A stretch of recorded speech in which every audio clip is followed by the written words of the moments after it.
Well, Seth, I know a lot of people would begin an interview with you talking about your bat, talking about offense. I actually want to talk about your defense first and your glove. I feel like it gets overshadowed. For every laser that you've hit this year, I feel like you've at least made a corresponding great highlight catch or two out there in right field. What goes into being a good outfielder for you at the major league level? Honestly, it's just one of those things where you have to be in it every pitch of every game. And that's, where I try and take, the most pride in is just being ready to go for everything, every pitch, every game. Because it's how the game works. The moment you're not ready for it is the moment it's hit at you. And giving yourself the best chance at every ball that comes out in the outfield is you got to be ready to go. It's that split second hesitation to where is going to decide whether you make a play or not. And so I take pride in being ready to go every pitch. So that being said, I mean, I've been around the team many years. I've watched what you guys do pregame, before and after batting practice. I don't see outfielders at the major league level in season practicing diving catches. I don't see you guys doing it. So how do you know in a game situation like what you're capable of and like when to lay out or when not to? For me, I just try you don't know unless you give it a try. And excuse me. So for me, it's like, obviously you're not going to go diving around in BP. That's not really the time to do that. Right. But come game time, everything's going at 100 miles an hour. So, you just got to give it a try, and you got to understand the situation of the game. And, is it appropriate to give it a whirl here? And, where are the runners at? Are there runners on? But for me, you don't know unless you give it a shot. So every ball that I get a chance on that I'm like, well, it's going to be close. Go for it. And obviously if the situation is, allowing you to go for it, give it a whirl. And I think that's how all those great plays are made out there, from guys in the outfield. It's you don't know unless you try it. Switching gears to the bat now, it was a great offensive start for you this season. Beginning of this year, things were rolling. And I know late you've kind of hit a rough patch, not doing what you want to do out there. How much, though, is that even complicated by the fact that you don't get the everyday chance to jump back in there and make it right? It's just, it's part of the game, and any role you have at the major league level is your role. And so for me, it's, obviously baseball is baseball and you're going to have rough patches and it's one of those things you got to work through and it's baseball. It's going to come back around and it's just one of those things right now. But, for me, whatever role I can get at the big league level is a role that I'll own and a role that I'll take. Whether that's an everyday job, whether it's off the bench, whether it's pinch hit, it just doesn't matter to me. My goal every day is to help in some facet, help the team win. And so whatever role that is for me, that's my role. When you barrel up a baseball, I mean, you're one of the hardest hitters on the team. I put you in the same conversation as Ole, Pinder, Murph can square one up too. Where does your power come from? Is it an upper half thing or a lower half thing?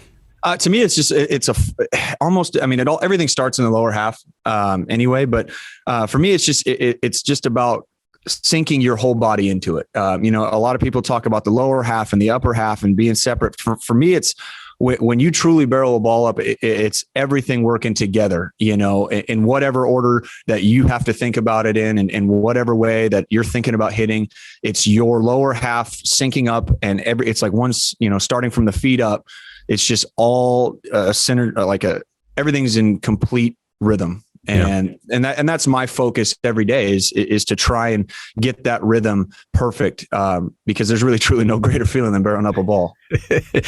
The shift has been such a big thing across baseball in the last several years, especially like every game, half the batters and so many left-handed hitters are the ones that are getting defensively shifted for. When it happens to you, is the hard part just the fact of how precise they are playing you defensively in the field? Like they know where a majority of your baseballs go. Is it that, or is it the real aspect of they're also very much pitching you into the shift? To me, I've never really worried about the shift. I think the game is going to eat, like you're going to get hits, whenever they come. And to me, it's the shift obviously is, playing the percentages of where a guy likes to hit. Obviously pitchers pitching into that shift, it all plays. But to me, my goal isn't to hit it on the ground anyway. You know, my goal is to get it into the gaps over the shift. So it doesn't bother me really at all. You know, obviously when you smoke a ball to the right side and, you know, if the shift wasn't there, it'd been a hit, you know, that can be like, well, you know, that sucks. But, you know, it's the way that teams are doing it now. You know, it's just something you got to deal with. And obviously, like I said, my goal isn't to hit it at them anyway. You know, it's to hit it over them.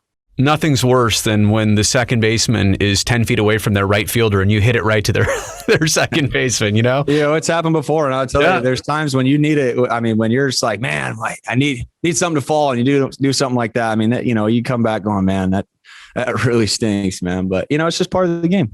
How much, when you dig into the box, how much do you actually take a peek and say, all right, here's where they're playing me? Are you cognizant of that? Or is just every at bat about getting the ball up anyway? To me, I mean, obviously, when you step in there, you know where everybody's playing you. You know, you take a peek, you look around. You know, but when I step in there after I'm seeing what's going on, to me, it's me and the pitcher, and that's it. You know, my job is to put, you know, a barrel on the ball, and wherever that goes is where it goes. But when I step in after I, you know, checking the defense, checking situations, it's me and that pitcher, and, you know, to me, there's nobody else out there. It's just me and him. You've got a fair amount of minor league experience, almost 600 games under your belt. And just knowing what the minor league system went through last year, basically not playing baseball at all.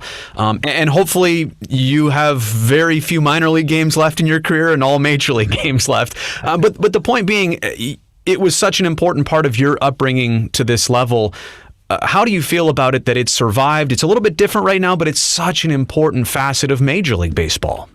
Well, absolutely. I mean, it's all those guys last year that didn't get to play. I mean, you're losing out on 500 at bats there. You know, 500 at bats that you need to as part of like developing. You know, and so it's awesome that, you know, we were able to get it going again this year, because, you know, it is a lot of people, you know, being in the minor leagues is nobody wants to be there, but it's a part of the game that you have to go through and you have to learn from it.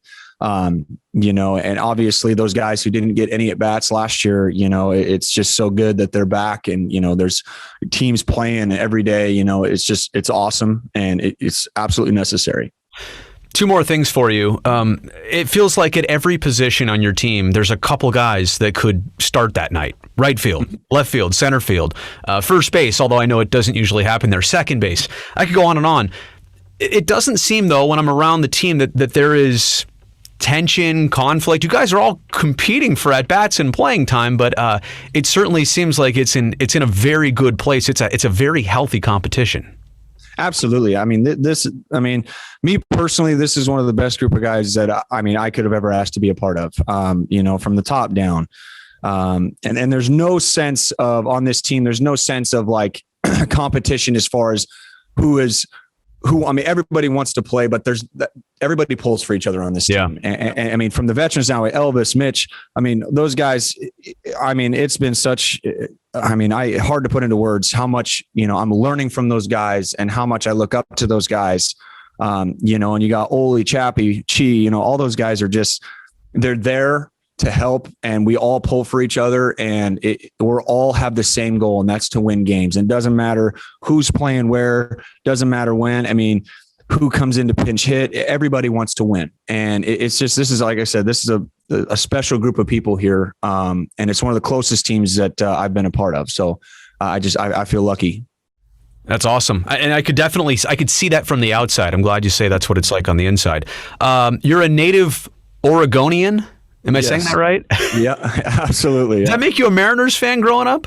You know, to be honest, I never really had like a team that I pulled for. Yeah. I just loved playing baseball, you know, and I loved watching it here and there. But to me, I was always more of like, I just enjoyed playing it. Yeah.